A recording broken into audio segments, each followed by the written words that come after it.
Welcome to my channel. Subscribe, listen, and enjoy my stories every day. The day had been relentless.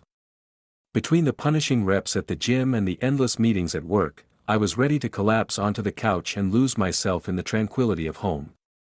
I trudged through the front door, the familiar scent of lavender cleaning spray greeting me.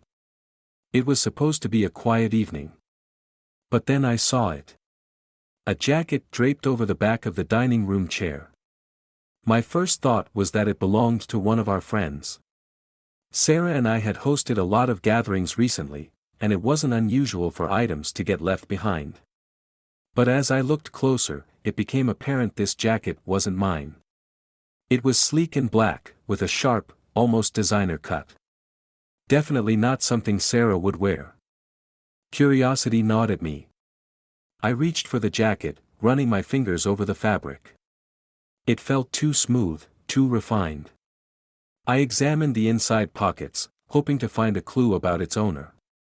I found nothing at first, just a small, neatly folded receipt from a boutique that I didn't recognize. My heart quickened as I slid my hand into the inner pocket of the jacket. A business card fell out, landing face up on the table. I froze. The card was glossy and professional, with elegant script announcing the name Lola and a phone number. Below that, in smaller letters, was a description: exclusive entertainment. My throat tightened as I processed the implications. This wasn't just any business card. It was for a high-end escort service.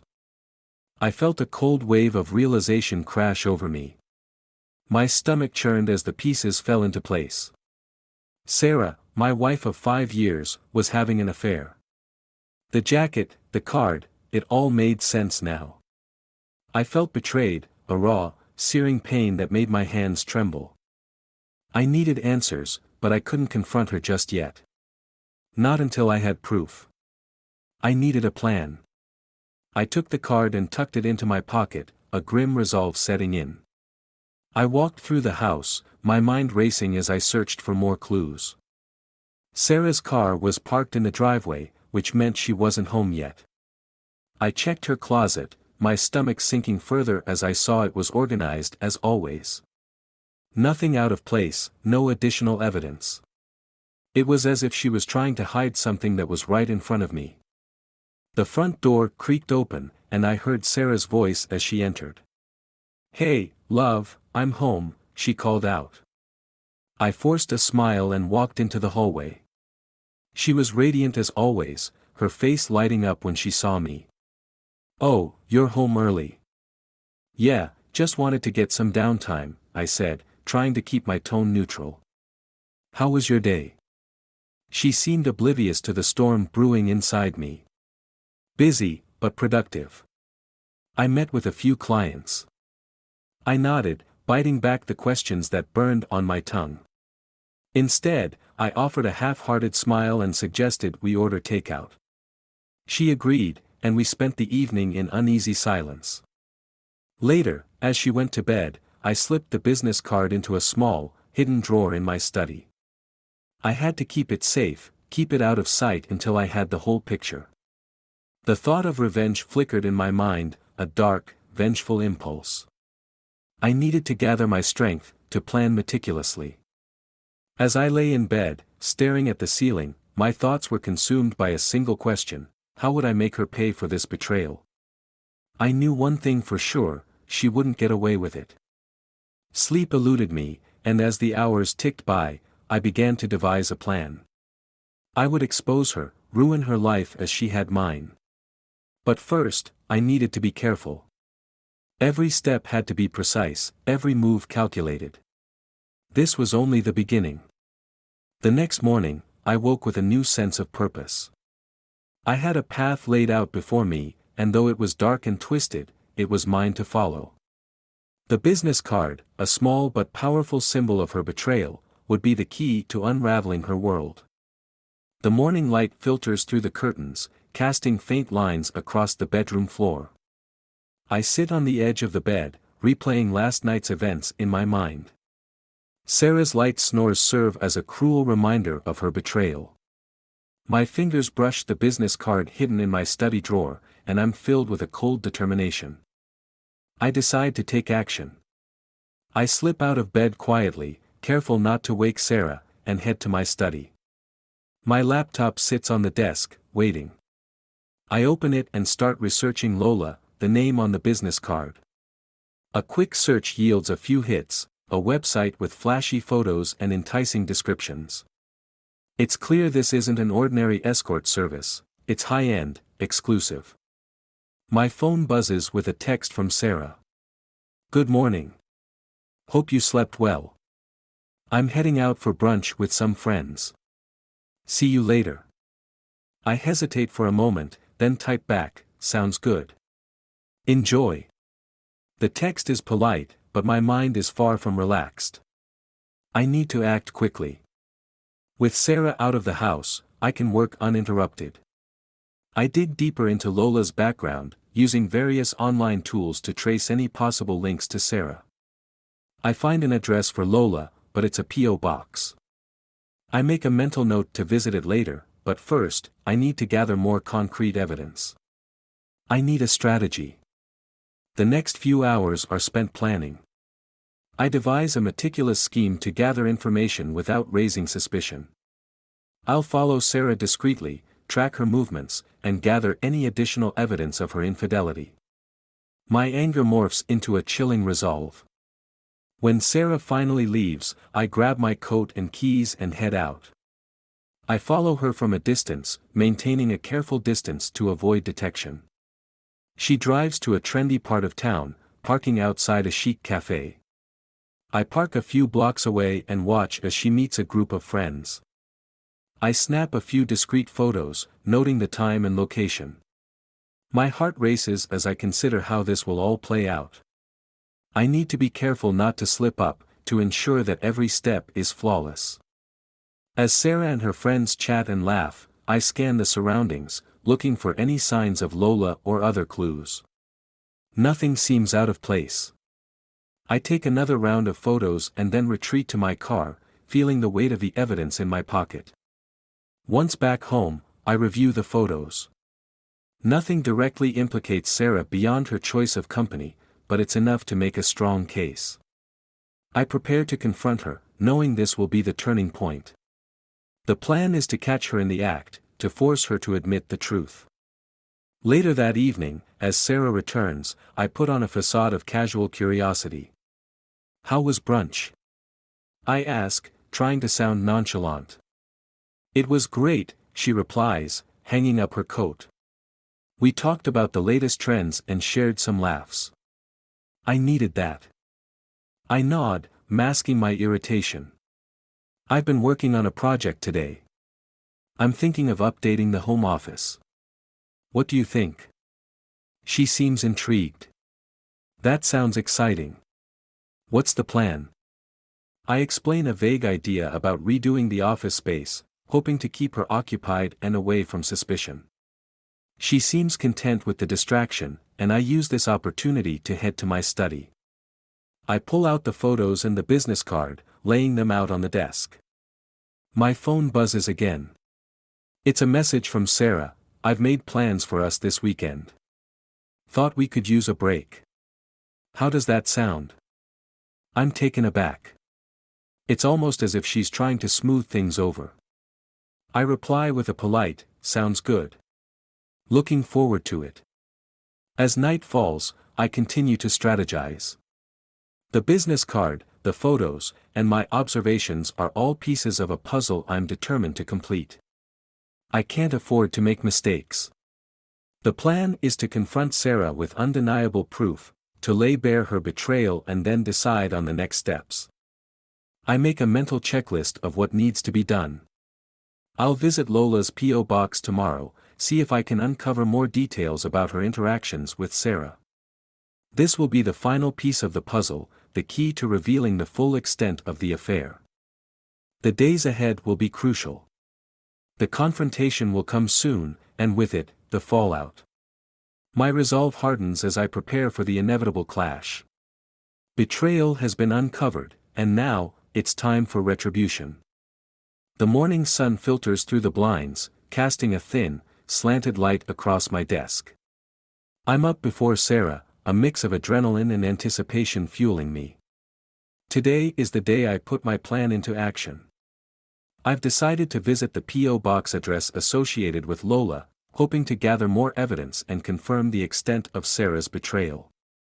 I slip out of bed quietly and get dressed. My movements are precise, my mind focused. I head to the small, nondescript office building that houses the P.O. box. My heart pounds as I approach, each step echoing my growing tension. Inside, I walk up to the counter where a middle-aged clerk is busy with paperwork. "Hi, I'm here to inquire about a P.O. box," I say, trying to keep my voice calm and professional. The clerk looks up, her expression neutral. "Certainly. Do you have the box number?" I provide the number listed on the business card, trying to ignore the nagging thought that I might be drawing unwanted attention. The clerk nods and retrieves a key from a drawer. "Let me get that for you." I follow her to a row of locked boxes.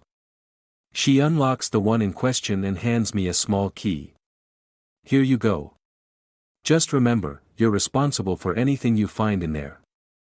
"Thank you," I reply, taking the key with a polite smile. I unlock the box and peer inside.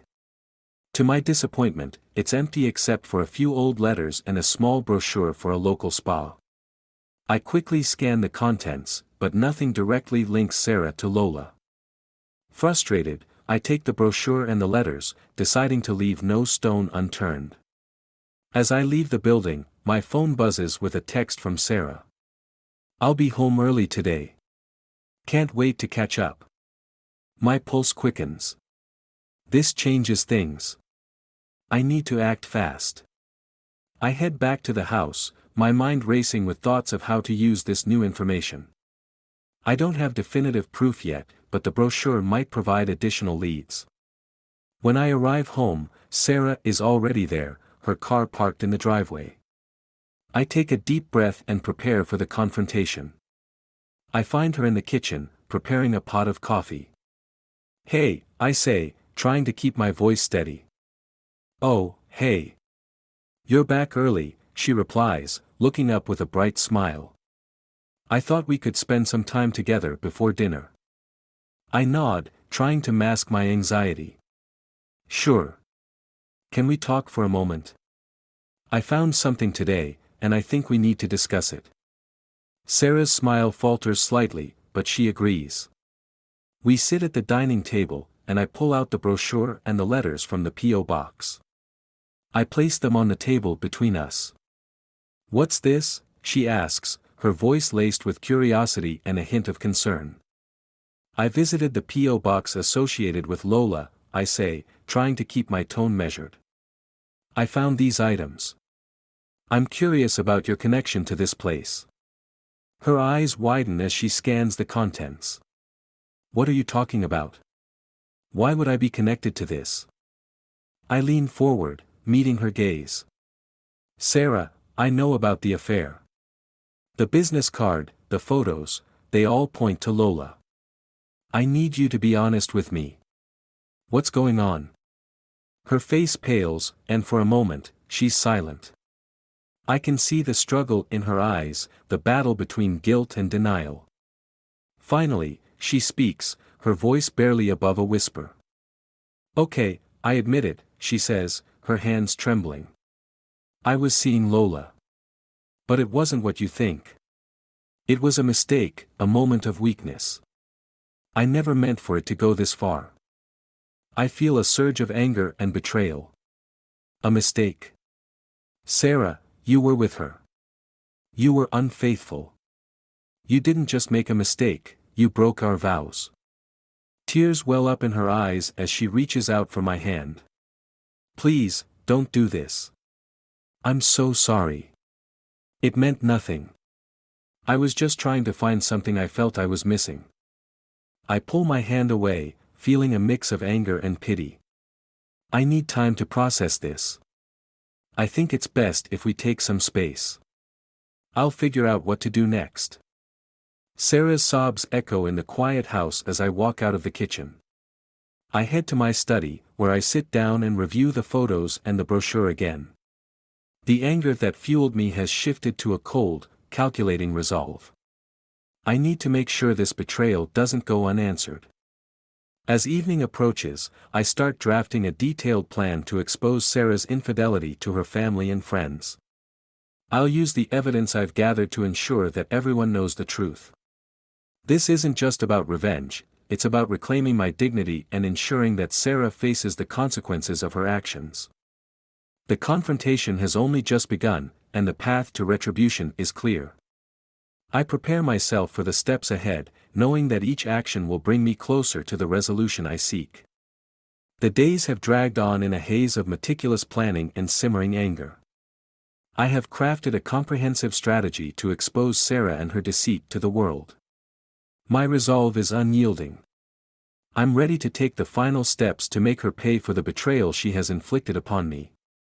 The day of reckoning arrives with a cold, gray dawn.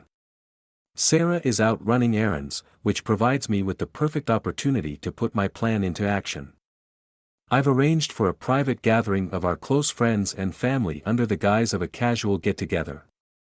In reality, it's a setup to unveil the truth. As I prepare for the gathering, I methodically lay out the evidence, the business card, the photos, and the brochure. I have printed copies of everything, ensuring each detail is clear and damning. My heart pounds with a mix of anticipation and cold detachment. The guests start arriving, and the house fills with the murmur of conversation and clinking glasses. I play the perfect host, greeting everyone with a practiced smile. My eyes are on the clock, waiting for Sarah to return. When she finally walks in, looking radiant as ever, I can see the moment she senses the tension in the room. She greets our guests with a warm smile, but it falters as she notices the somber expressions on their faces. I catch her eye and nod subtly, signaling that the time has come. Sarah's confusion grows as I step to the center of the room. I clear my throat and raise my voice. Everyone, I appreciate you all being here. There's something important I need to share with you. The room falls silent, and all eyes turn to me. I start by recounting the days leading up to this moment, the discovery of the jacket, the business card, and the subsequent investigation. I recount each detail with precision, projecting a calm but steely demeanor. Then, I pull out the photos and lay them on a nearby table. This, I say, pointing to the images, is evidence of Sarah's infidelity. She has been unfaithful to me, betraying not just our vows but also the trust of everyone who cares about her. Gasps and murmurs ripple through the room. Sarah's face turns ashen. "This is insane," she cries. "You can't do this." "I can and I have," I reply, my voice steady. "I'm exposing the truth because you deserve to face the consequences of your actions." Before Sarah can respond, I produce the business card and the brochure. I hand them to our closest friends and family, ensuring they see the full extent of the deception. The shock and betrayal on their faces mirror my own emotions. The atmosphere becomes charged with anger and disbelief. Sarah tries to defend herself, but her pleas fall on deaf ears. The crowd's reactions shift from confusion to condemnation. The damage is done, the truth is out, and the consequences are unfolding. As the guests begin to leave, their faces marked with pity or disgust, Sarah's composure collapses. "You've ruined everything," she yells, her voice breaking. "How could you do this to me?" I look at her with a mixture of cold satisfaction and resolve. "You did this to yourself. The truth has a way of coming out, and now you're facing the consequences." With the room emptying, Sarah stands alone, her shoulders slumped in defeat. I feel a grim satisfaction as I watch her unravel.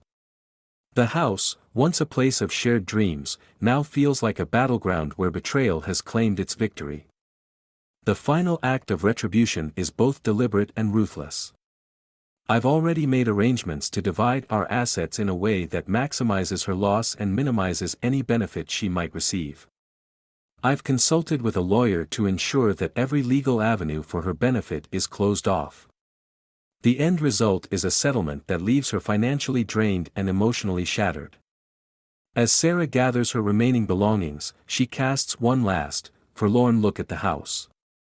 "This is it, isn't it?" she asks quietly.